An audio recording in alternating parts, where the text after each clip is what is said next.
Respecter Christ dans ton prochain ne signifie pas que si ton prochain vit dans le péché, tu dois néanmoins rester en contact avec cette personne.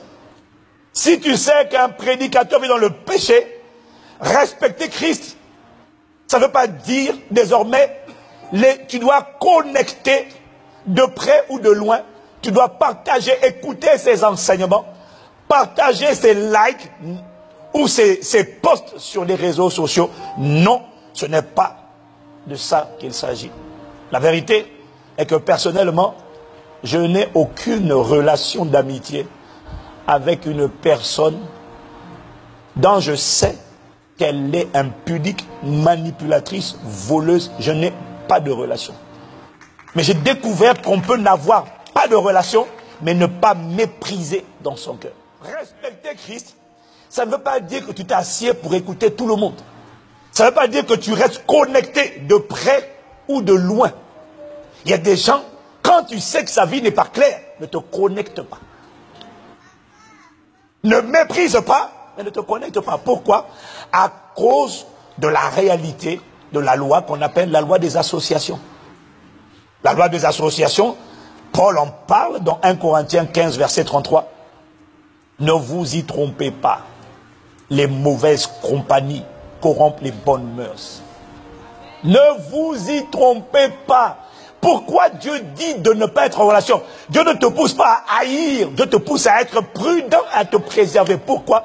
Il dit parce que les mauvaises compagnies corrompent les bonnes mœurs. Un Proverbe 13, verset 20 dit, celui qui fréquente les sages devient sage. Celui qui fréquente les insensés s'en trouve mal. Les mauvaises compagnies corrompent les bonnes mœurs. Ça veut dire quoi? Ça veut dire que les mauvaises relations détruisent, rangent, gangrènent, corrompent, minent à petit feu, petit bout par petit bout, même les caractères les plus irrésolus, les plus affermis, les vertus les plus solides, la foi, la vision, le courage, la sainteté. Les mauvaises compagnies finissent toujours par déteindre. Il est en train de dire, autrement dit, il n'y a aucune relation qui ne te laisse intact ou indifférent.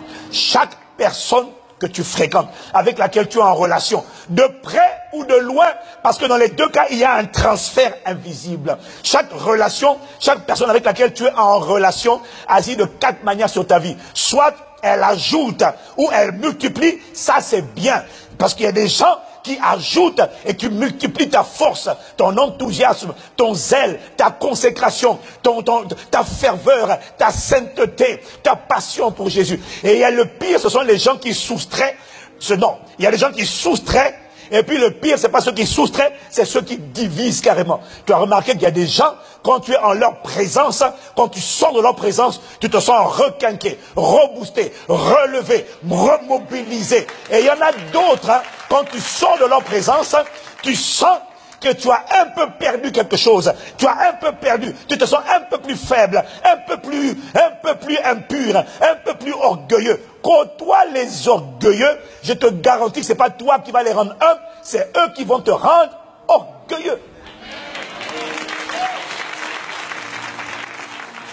C'est pour ça que Paul dit, il y a des gens avec lesquels tu n'entretiens pas de relation et tu ne t'assieds même pas à table avec cette personne.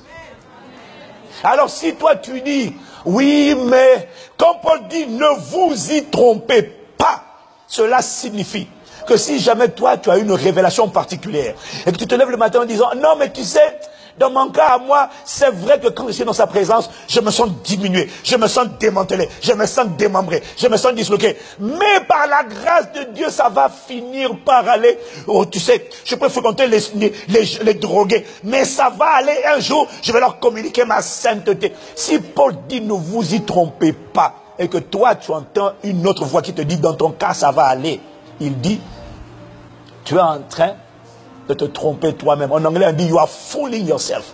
Tu es en train de te tromper toi-même par des faux raisonnements. Et je prie que Dieu te délivre de la folie au nom de Jésus.